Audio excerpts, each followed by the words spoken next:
Hi, this is Bruce Humpla of Blue Sky Video Production, YouTube strategist and video producer.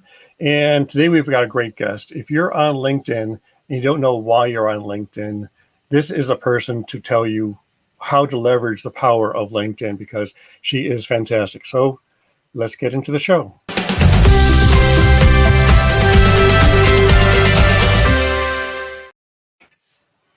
Hi, Bryn.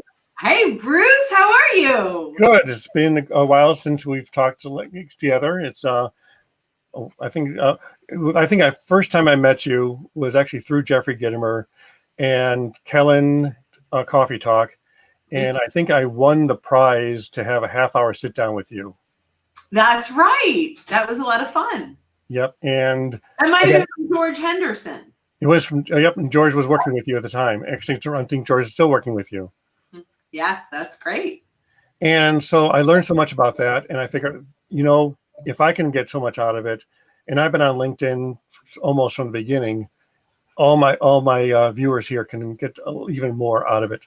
So I figured, who else should I bring on the show is Bryn Tillman to talk about that. And you're such a giver too. It's not a lot of fluff in content that you offer. It is deep core content. Well, I try to. I mean, the goal ultimately is to help as many people as possible be successful on LinkedIn. And one of the core beliefs that I have around all content sharing generally, it really is embedded in a quote that Michael Port said years ago. He's amazing. Look him up. He has a great TED Talk with his wife, Amy. And the quote is, "Give away so much value that you're afraid that you gave too much, and then give more." And, that resonated with me 10 years ago and really follows my core principles of just give it away, be a resource, build relationships. The sales will come when the time is right. Yeah, definitely. Because I know a lot of times, I like this last week, I reached out to a guy I was following on a webcast, and he says he's having trouble with this one, actually with this platform called StreamYard, and I've been on it for over 6 months. And so I reached out like, let me see if I can help. And now I came on as just a friend, and now he's hired me as a consultant. Yeah, and you know what? When you detach from your sale, from your goal, and attach yourself to your prospect or your client's goal, if it's right, they'll hire you. But we have to get away from, I need to make the next sale, or the next call, I'm going to sell something. We have to detach from that mindset and get into a place of, the next call, I really hope I can help someone. There you go. Yep. Yeah. And I think that's a key point, especially now, is don't cold call. Basically, how can I help is a message. Mm-hmm. I agree. And so again, one thing I like to talk about is there's one show I was actually watching this morning where I had two universes kind of combined. And it was one of it's a local universe with a local group I belong to, combined with my Megamind group, which we're also involved in, which is more national. And I had those two connections, but I never connected them to myself. And yet two of the people connected themselves. So there's a lost opportunity, I guess, having that person drop off my radar. Mm-hmm. So how do you reconnect with someone who you haven't talked to in months or even years? Yeah, that's a great question. So it's kind of a two-parter question. The first one is, who haven't I talked to for years that I want to be talking to? And then how do I start that conversation? So with, the mindset of complete authenticity and a lot of it is, hey, your name came up on LinkedIn and it made me realize it's been a while since we last connected. I would love to just set up a 15-minute call and find out what you're up to. If you're open, let me know. I'll send you a link to my calendar. I mean, really simple, authentic. And you just have to make sure that you're not jumping into a pitch on your products and services. that you really do want to catch up with them and learn a little bit about what they're up to. And don't jump into a product pitch, right? Really just build and strengthen, no matter how small that relationship was originally, grow on that. Yeah. And I think one of my biggest faults is you do make that initial connection. Okay, nice to talk to you. What are you doing? Oh, yeah, the kids are fine. Okay, yeah, we're doing well. Business is succeeding. And then the conversation just kind of stops. And actually, I had this guest on last week. Her name is Jean McDonald, who wrote the book called Finding the Fortune. And it's all about finding the fortune and follow-up. And I know a lot of people, they'll start the conversation and then it just kind of drops off. How do you, I know, I guess I talked to Jean about that too, but how do you follow up and how do you stay connected and how do you keep that conversation on LinkedIn going? Well, on LinkedIn or off LinkedIn, because those are kind of two different. So let's finish the off LinkedIn and then we'll go back to LinkedIn. So when you set the agenda for the call early on, it will help you to close for the next step, even if it's a personal call. So, Bruce, I'm really looking forward to hearing about all your new initiatives. It looks like, it's been a while since we talked. It looks like you're doing a lot of exciting things. Excited to share a little bit about what I'm up to. And maybe at the end, we can explore ways we might be able to help each other out. Does that sound good? And so when you get to the point of, now I learned all about you, you learned all about what I'm doing, hopefully you're thinking on your toes and you're like, here's what I heard. The types of people that you're looking to reach out to are these people and these people. I think I'm connected to quite a few on LinkedIn. Feel free, like maybe we can even just kind of share screens and I can share some of who I'm connected to. And if there's someone there that you'd like an introduction to, let me know. That's one way to go about doing it. But you have to listen. Every single solitary call is going to be different. Don't script it out. You've got to think on your toes. You've got to understand a little bit about kind of the social aspect of it and listen to what it is they're looking for and what they need and follow that path. Don't ask for anything until they say, and how can I help you? Just keep offering and gifting. Right. A lot of times when I approach someone in a business meeting or like a social network, when we're back in real life, is I would be in the conversation and I would wait for them to ask for my business card before offering, or maybe, before saying, do you have your business card? Or, I mean, who should ask the card first or? Well, so it depends on who's calling the conversation, right? And so if, you've reached out and you're asking for the conversation, I'll typically, thanks, Bruce, for jumping on this call. I know when I reached out, it was just kind of to reconnect, but is there anything specific you're hoping you get out of this call today? I know that the point of this was just to reconnect, but do you have an agenda, right? When, we talked, I think I hired you in under 3 minutes, right? Like by the time we had the conversation, right? Yeah. Here's what I do. I'm like, great, that's what we need. We need someone to set up our YouTube channel. Let's just do it. We could have reconnected and kibitzed, right? And had a little bit of, but it was like, hey, I want to know, like, I have a need. And then that's fine because, I'm the one that drove the need. And so in the right context, you might get them to say, hey, you know what? I was looking at your profile. I didn't realize you're doing YouTube stuff now. It's something that I'm really interested in, and then you go down that path. Right? You just have to have some emotional intelligence, listen to the needs of the person that you're talking to. Yep. And although, a lot of sales trainers will say, that's terrible, you have to keep control of the call. I think when we keep control of the call, we lose sight on what they need because we're totally focused on what we want to get out of it. And we can't be. We can't, we lose opportunities left and right if we don't do that. So that's a lot of times it's basically the one who's in control is usually the one asking the questions, getting to almost like this is where this is my platform.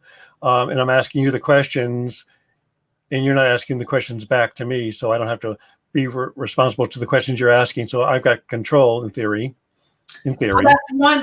that's one thing, right? The Yeah. other thing is I'm asking questions, you're giving me a response, and I don't engage with your response because I'm too focused on getting the answer to the next question.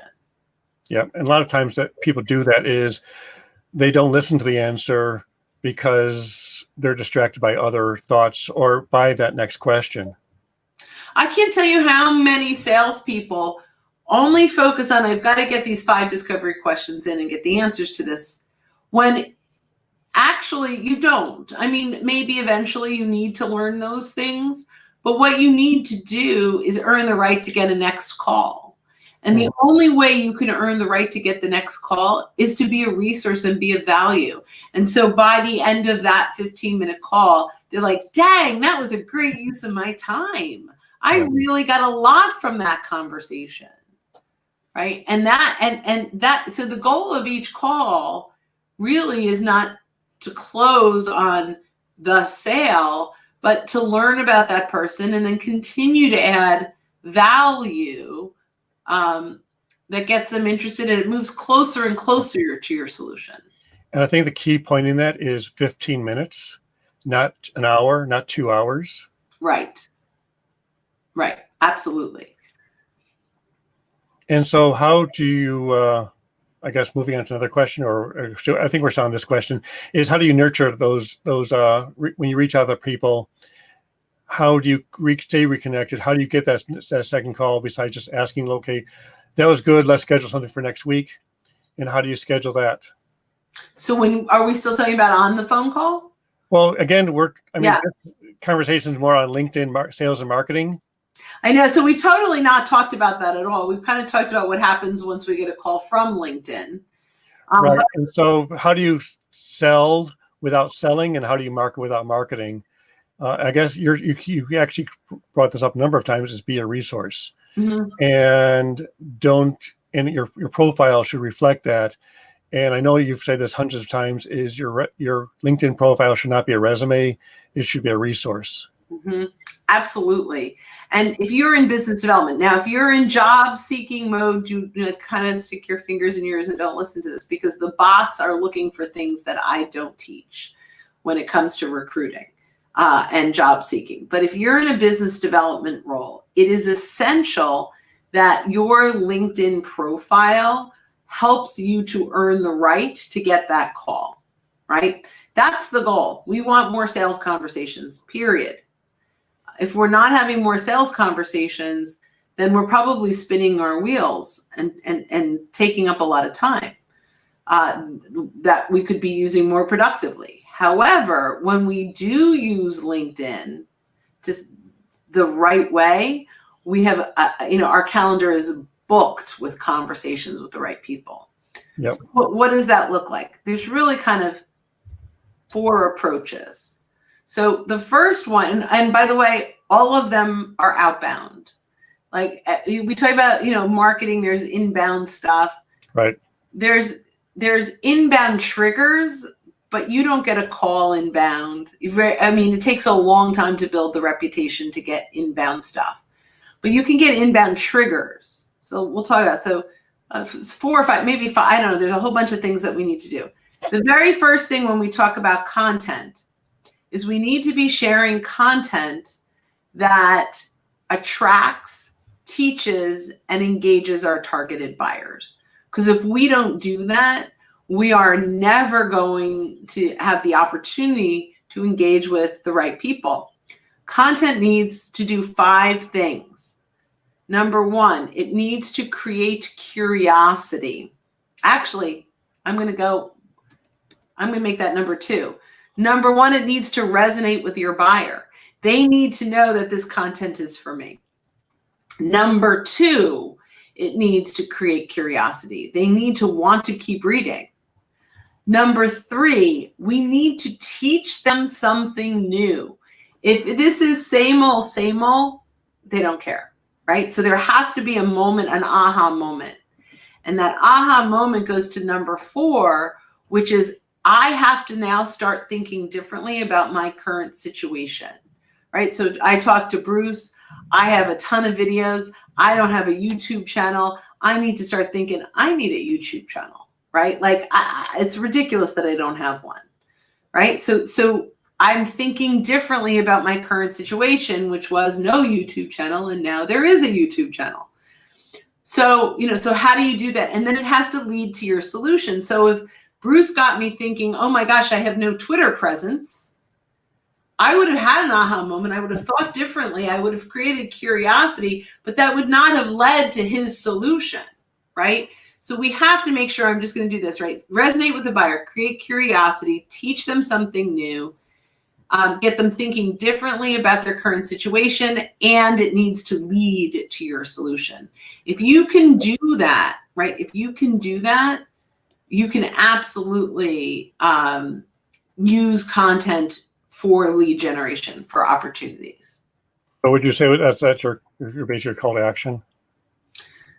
Or is that different? Or is that different? Yeah, no, it doesn't. A call to action. I don't believe that everything should have a call to action in content. Now, if you have a blog post and a call to action, but the content that you're sharing, the call to action is really to engage on the content. So if it's leading to your solution, the goal is that content aligns with whatever it is you help with, right? Now, the goal, people will engage all day long. If you don't engage back, right. What was the point, right? You've got to engage back. You can now start conversations with people. I'm so glad you enjoyed that piece of content. I have additional content I'd love to share with you. If you're open, let me know. I'll send you over a link. Now, if they respond to that, okay, now they're interested in this. Or maybe I put up a poll and I say, thank you so much for engaging on my content. Recently, I published a poll. I'd love your insights. Now I'm asking them to provide their insights, and I get to see what's in their mind when they vote on that poll. So you want to make sure. So like, what's the follow-up? There's got to be another follow-up. There has to be. You can't just stop at thanks for engaging and move on. Like, you've got to have a program. Yeah, so getting back to, I think we discussed this earlier, was to initiate that first contact is your profile. And when I've used this a lot, is your profile came up as someone I know, and it turns out that I do. So what's happening? The other one is simple, which is happy birthday. Every day I look through my feed of whose birthday it is, and I wish them a basic happy birthday, and then they respond to me. And then I respond back with so what's happening type thing. Yeah, I typically I'm a little more purposeful in my outreach. Often I have a gift for people for their birthday.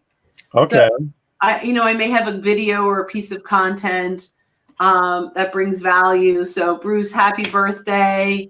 It's been a while since we last connected. Every year on people's birthdays, I love to share a little gift of content. Not sure if this is an area that you're exploring, but if you are, here are some of the takeaways. Love to hear what you're up to. And then I share some kind of really valuable piece of content. So the next question is, what if you're a plumber? So if you're a plumber and you're prospecting on LinkedIn? Yeah, I guess not. So most people on LinkedIn are salespeople, wouldn't you say? No, I would say most people on LinkedIn are professionals. The majority of, there's over 700 million people on LinkedIn. If they were all salespeople, we'd all be hungry. The majority are executives. Now, if you have a plumbing company and you want to sell into commercial buildings or facilities, LinkedIn's a great place for you. Right? So there could be lots of content around plumbing. Maybe you have content around, it's been, if it's been more than 3 months since people have been in your building, we recommend that you run the water for 20 minutes so you don't have risk of Legionnaire's disease from stagnant water, right? Like, I don't know. But there are definitely things that, you can figure out what's of value to your prospect. Okay, excellent. Yeah, so we've got some comments. Here's that Phil's got Hi, Phil. contractor that uses LinkedIn. Mhm. And then here, actually, coincidentally, I pulled up Jean's book, and Jean is actually watching with us today. Hi, Jean. Hi, Jean, and looking forward to some insights. And then Eric, who's also a previous guest, develop LinkedIn audience. How often should you post, and how long should the post be? Yeah, so I hate to use the excuse of it depends, but it depends. It is really important that what you post is good. Volume at an average content level can hurt you. So here there's this ask offer ratio, which I gleaned from Keenan's book, Gap Selling, which is an amazing book. And I've adapted it to be kind of a social selling thing. But, when you put out a piece of content and someone clicks through and consumes it, they have one of three reactions. The first reaction is bait and switch. I thought I was going to learn something and it was just a pitch. Or the topic was more valuable than the content inside. The second one is neutral. Neutral means they get there, they didn't learn anything new, it didn't hurt your reputation, but it didn't enhance it either. The third one is where we want to be almost all the time, which is compelling. And what does compelling mean? It means we got them to take action, whether it's a reaction, a like, a comment, a share, an accept your connection request and ask you to connect. I mean, there's a lot of different, ask for a phone call. There are a lot of different measurements of compelling, but all of them need to lead to you knowing that they're engaged when it comes to content. So if you can master that ask offer ratio with your content, 95% of the time, it's working for you. But if you have a lot of neutral content that people now click through, let alone bait and switch, they're going to stop clicking and you're going to lose them. So I would rather have less awesome content than volume average content.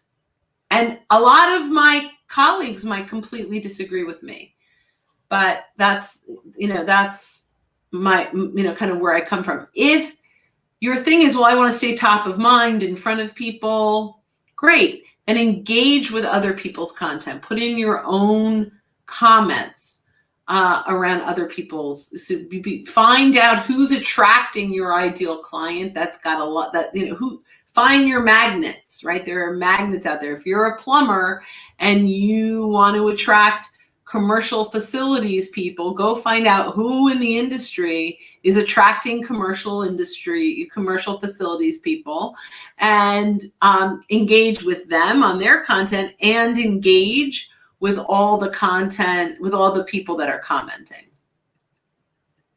Yeah, I think the important thing is engage with them first before you start doing the ask. So it's basically, I know, what's this? Not Kawasaki. What's his book? Oh, Gary Vaynerchuk. I'm just playing. Gary V. Yeah, so Gary Vaynerchuk, he's got that. I mean, his content is jab, jab, jab, right hook, which is give value, then maybe ask. It doesn't have to be a big ask. It doesn't have to be buy my product. It could be subscribe to my newsletter. It could be join my free challenge type thing. But if you continually give value, you build that, as Bob Berg says, know, like, and trust. Yes, I love Bob. He's phenomenal. So yeah, and I actually say before you can get to know, like, and trust, you have to track, teach, and engage.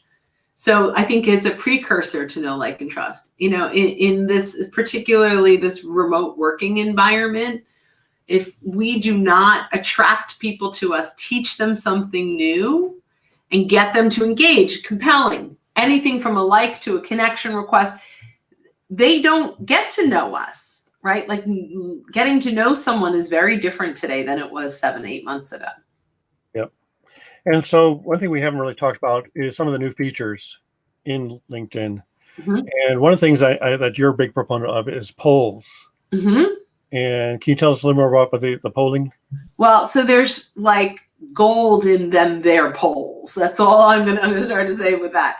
So a poll, we see them all over the place. But here's the thing about polls. Number one, what people love to give their opinion, right? So you can get an enormous amount of engagement with the right poll. Number two, as long as you word your poll correctly and you do a couple things that I think are really important to start that poll. Number three, you get to see how they answer. So if you did a good job setting up that poll, then the people that answered yes, no, not yet become prospects. It's one more level of qualification into being a prospect. So for example, doing a quick little study on YouTube channels, tell us how are you leveraging your YouTube channel? So one, I get leads from it. I get consistent leads from it. Number two, it's random. Sometimes, number three, what's YouTube, right? Whatever that is, right? So, Yep. So now we get to see where people are. And now you can have a piece of content for everyone, wherever they are in that, in their journey, and start conversations based on their answer. Very powerful tool that is totally underutilized or used the wrong way or not leveraged well. And I think polls can be amazing. Now, here's the thing. Make sure your poll doesn't sound completely salesy. And there's two ways to do it. Well, I'm going to go with the one major way that I think can be. Start with a stat. 71%, a real stat, don't make it up. 71% of people don't use their YouTube channel well. Okay, great. We found that in a Forbes, whatever, a Gartner study, right? Decided to do a little study from my network based on that statistic. Would love to hear how you're using your YouTube channel. All of a sudden, there's nothing salesy in that at all. Right? And so now we can use this poll and we can get it into the inbox of specific people. So I'm a big fan of take inventory of your current connections. Who do you want to know what's going on with their YouTube channel? And just say, hey, Bryn, just put up a poll. Would really love your vote, your input. Paste, send. Hey, Eric, just put up, right? And so you can look at, maybe you have 80 people that you are connected to that you'd love to prospect, but you're uncomfortable with how to start that first conversation. Use a poll. It's phenomenal. And so the poll wouldn't just be a post on your profile. It would actually be sent to specific people. So at the bottom of the poll in any post, there's a little paper airplane that says send. Okay. You click the send, you type in their name, you write in your personal note, and the poll is actually embedded in their inbox. It's amazing. Yes, another thing I've been working with is on the mobile device, you can actually send a video message to your first degrees. Yep. Would you do an introduction to that too, to get kind of face-to-face? Yeah, so you could. I would use them separately. Okay. So if you go on your mobile app, you can, well, on desktop too, but on mobile app is the only place you can do the video message. But you can go to manage my network and you can see all your newest connections. And so in order in which you connected. So you can send them a little welcome video message. Absolutely. I don't know that I do that and the poll. It's a little overkill potentially, but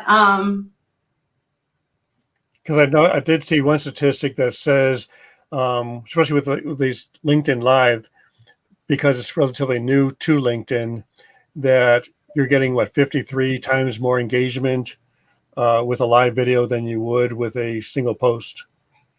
Yeah. So, and that is definitely true in the newsfeed. And I love, and I teach to do the video message, but I just think it's a lot, and it's so easy just from desktop to send over that poll. And these are, folks, they see the poll. It's interesting. It's something they're not used to seeing in their inbox.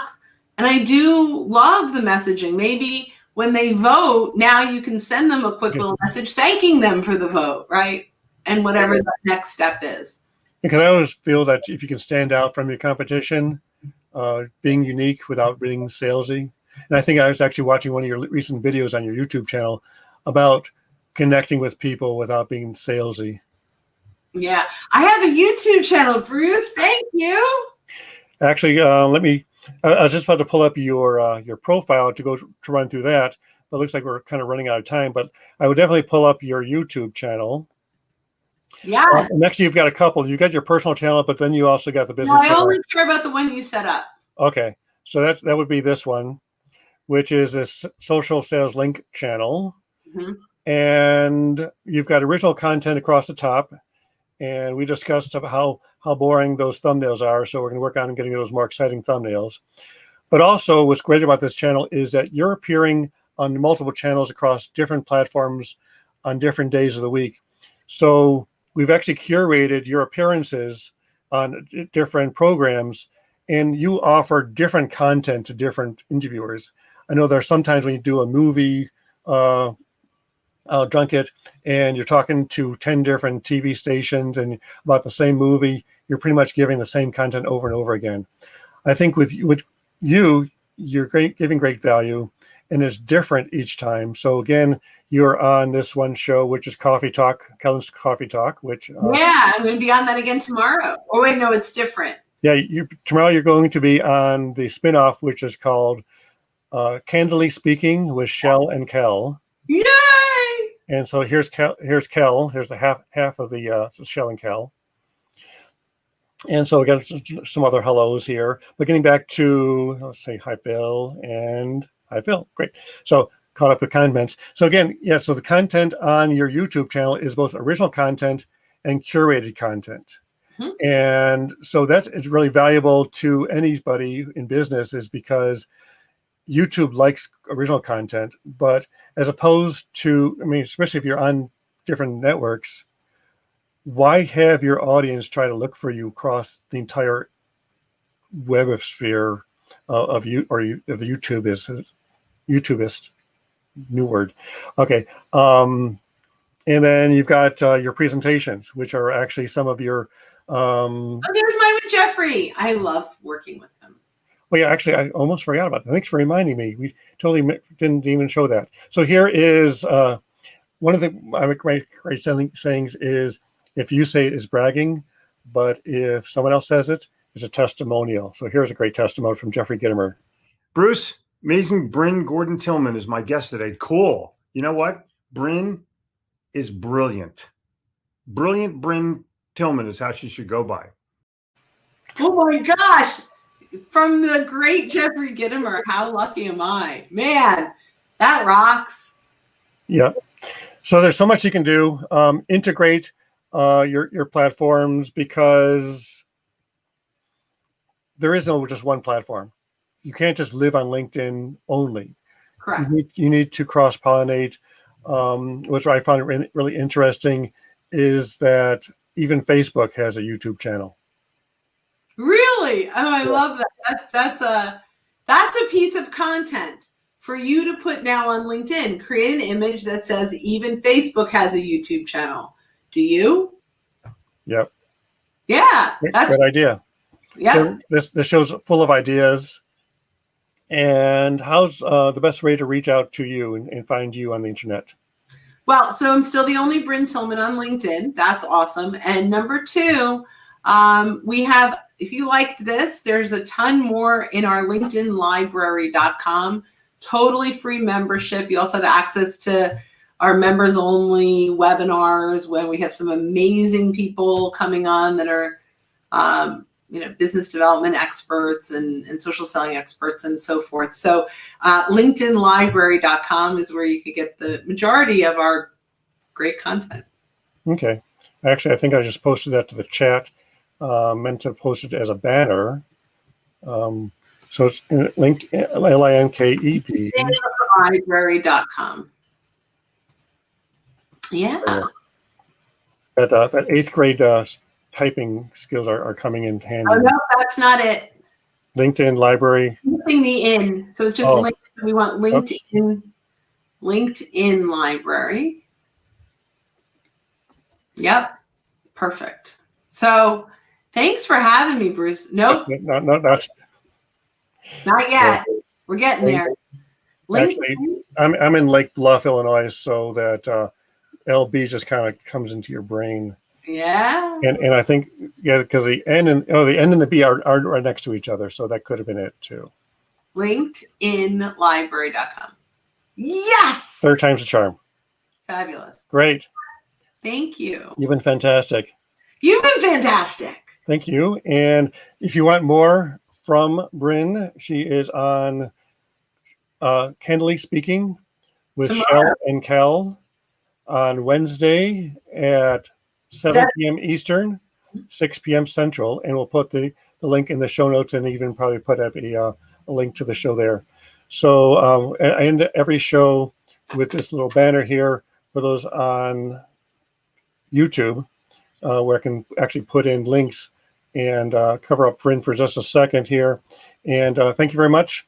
And I shall talk to you soon. And again, once again, we'll put the links to our YouTube channel here, to Bryn's YouTube channel here, and a link to the Shell and Cal show over there.